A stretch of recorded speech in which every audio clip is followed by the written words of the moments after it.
My girlfriend of 5 years introduced me as her roommate at her work party. When I confronted her, she said I was lucky she kept me around at all. I agreed and apologized. The next day, I moved out while she was at work and left a note that said, "Good luck paying rent, roommate." She's been calling ever since. For 5 years, I thought we had something real.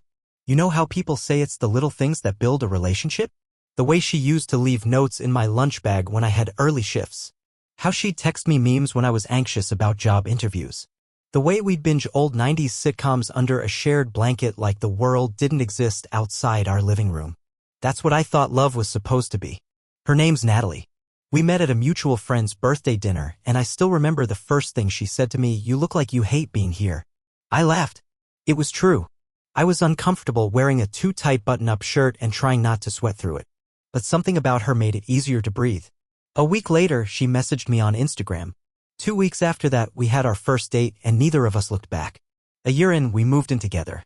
Small one-bedroom apartment near downtown, the kind of place where you can hear your upstairs neighbors blink. We didn't care. We split bills, bought furniture together, made joint grocery lists.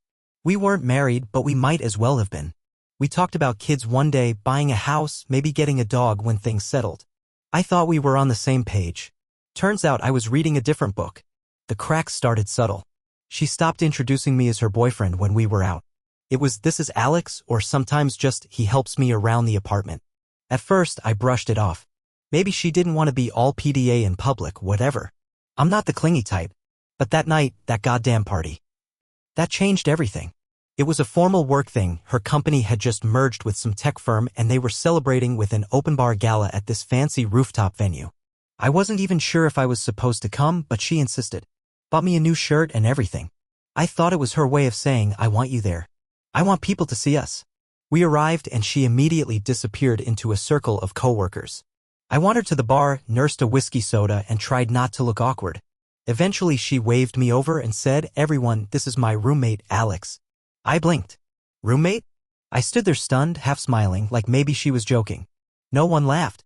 Her coworkers nodded politely and moved on with the conversation. I pulled her aside a few minutes later and asked, "What the hell was that?" She rolled her eyes. Don't start. Don't start what? You just called me your roommate. We've been together for 5 years. She sipped her wine, calm as ever. You were my roommate. I pay most of the rent. I cover your car insurance. You're lucky I even keep you around. That sentence felt like a kick to the ribs. Not a punch. A kick. Slow. Heavy. Cold. I didn't say anything. I nodded like a coward and muttered, "Sorry." We left separately that night. She stayed to drink. I walked home. And in my head, a quiet voice whispered, "This isn't love anymore. It's survival. And you're losing." I couldn't sleep that night.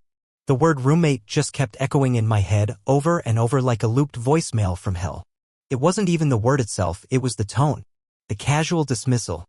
The pride in her voice when she said I should be lucky she kept me around. 5 years. 5 years of being there for her. I held her hair back during the worst food poisoning of her life.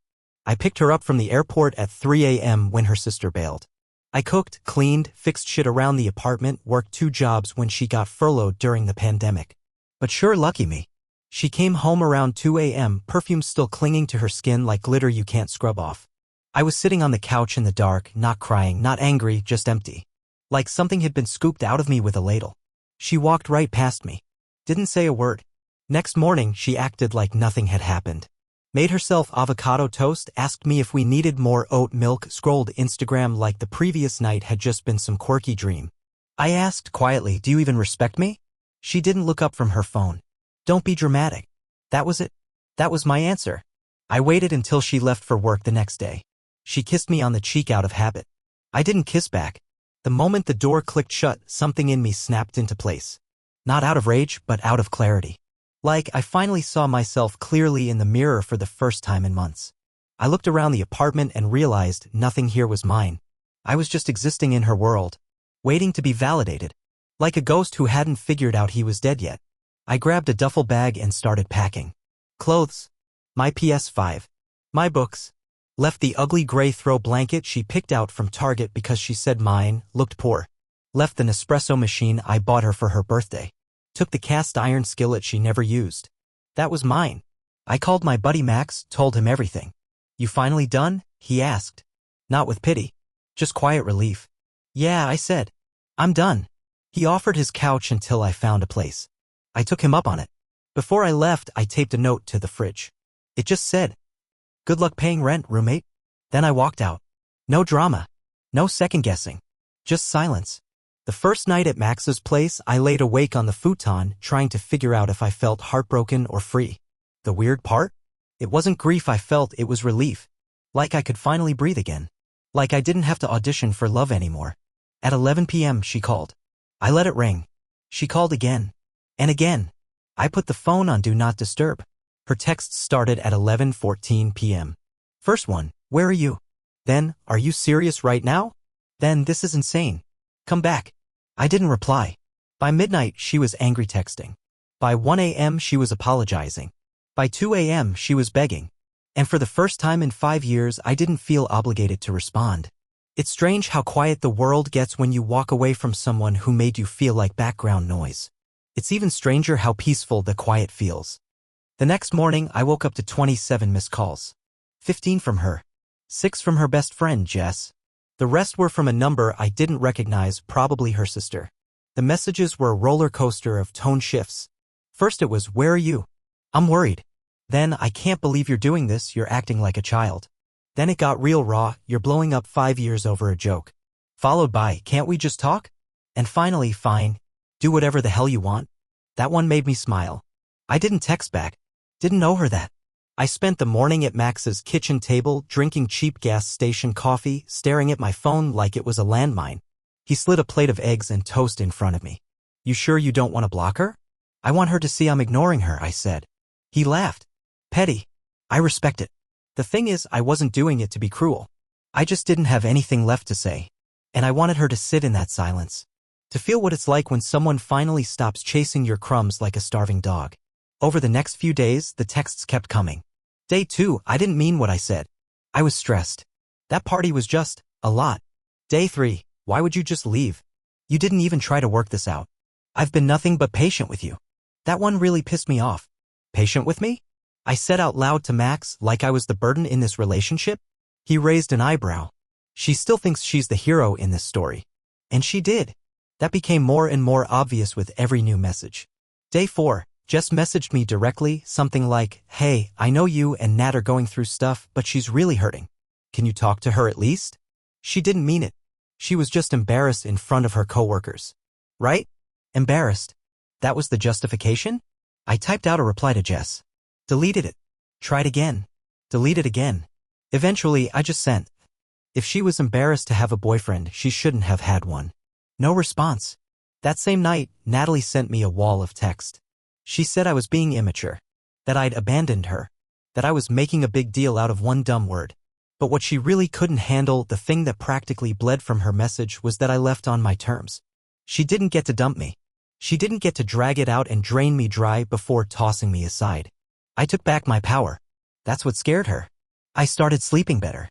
Max and I played Mario Kart until 2 a.m. like we were in college again. I ate peanut butter straight from the jar and left my socks on the floor just because I could. My phone buzzed less and less. By the end of the week, she sent her final message. "I hope you're proud of yourself. Enjoy your little tantrum. When you grow up, maybe we can talk like adults." I blocked her after that. Funny how a single moment, just one sentence in a crowded room, can peel the truth off a 5-year lie. I'd spent so long trying to prove I was good enough, worthy enough, useful enough. And all it took was one humiliating sentence to show me I never had to prove a damn thing in the first place. She didn't deserve me. And I finally saw that. The first Sunday morning, I woke up in Max's spare room. Sunlight creeping through his half-broken blinds. Some neighbor mowing their lawn way too early. I felt something I hadn't in a long, long time. Peace. Not excitement. Not happiness. Just quiet. And in that quiet, I realized how damn loud our relationship had become. Not loud with yelling or drama, but with the constant tension of not being enough. The pressure to keep everything together. The subtle barbs. The little humiliations. The way Natalie could smile in public and gut me in private, and make me feel like I should thank her for it. I didn't see it clearly until I got out. People always talk about red flags. But what about the beige ones? The ones you squint at and convince yourself are normal. The jokes at your expense in front of friends. The way they roll their eyes when you talk about your goals. How your accomplishments somehow always become about them. I ignored so many of those. Like how she always picked our furniture, even when she said we'd decide together. Or how she'd interrupt me mid-story at dinners and talk over me like my voice was background noise. How every argument ended with me apologizing, no matter what the argument was about. When I left, I didn't just walk out of an apartment. I walked out of a version of myself I didn't even like anymore. The first couple of weeks at Max's felt weird, like I was squatting in someone else's life. I kept reaching for my toothbrush in the wrong place. Kept expecting to hear her humming in the kitchen.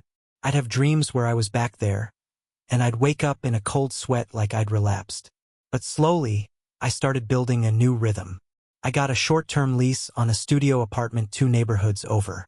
Nothing fancy, just one of those places with creaky floors and a stubborn radiator, but it was mine. Every single thing in there was something I chose. I didn't have to ask anyone if it matched the aesthetic. I bought a used couch off Craigslist that didn't match anything. I hung up a crooked poster from a band she always mocked. Felt like reclaiming space. Not just physically, but in my own head. I started going back to the gym. Not because Natalie used to nag me about getting soft, but because I wanted to feel strong again. Not for her. For me. I dusted off my old sketchbooks.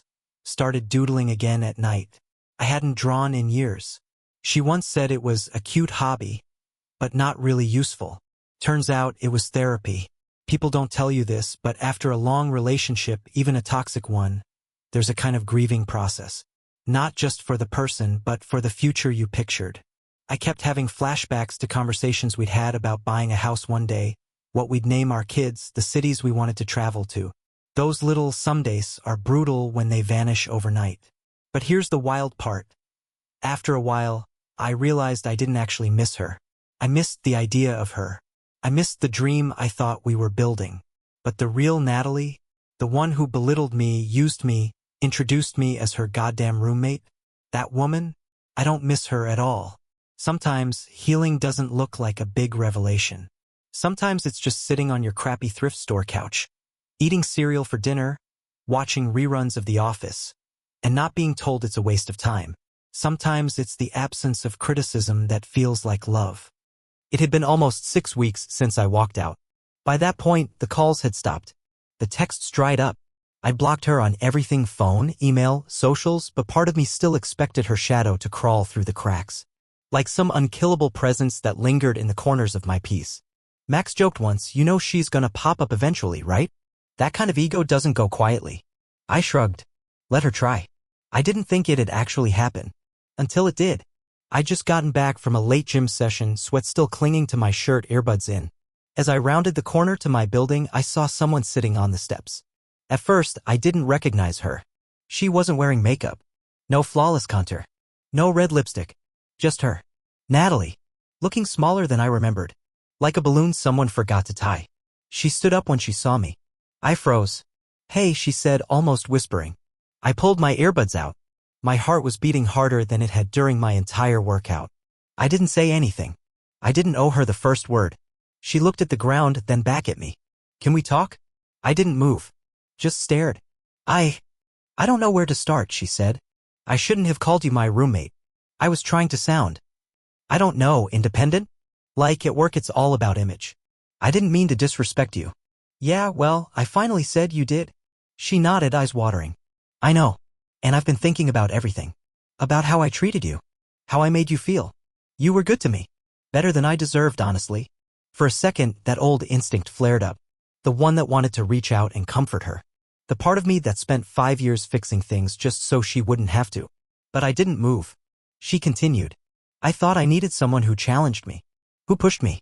But what I actually needed was someone who gave a shit. And you did. You always did." "I'm not your safety net, Natalie," I said. "I'm not the guy you come back to when you realize the world doesn't love you unconditionally." Tears streamed down her face. She didn't wipe them. She said, "Do you still love me?" And God, that question cut deeper than I thought it would. Because the truth was, I didn't know. I loved the version of her I built in my head. The Natalie I thought I was with. But the real her? The one who called me a roommate to her colleagues? Who only acknowledged my worth after I walked away? That woman was a stranger. I don't think I ever really knew you, I said quietly. She looked like I'd slapped her. I walked past her. Up the steps. Didn't look back.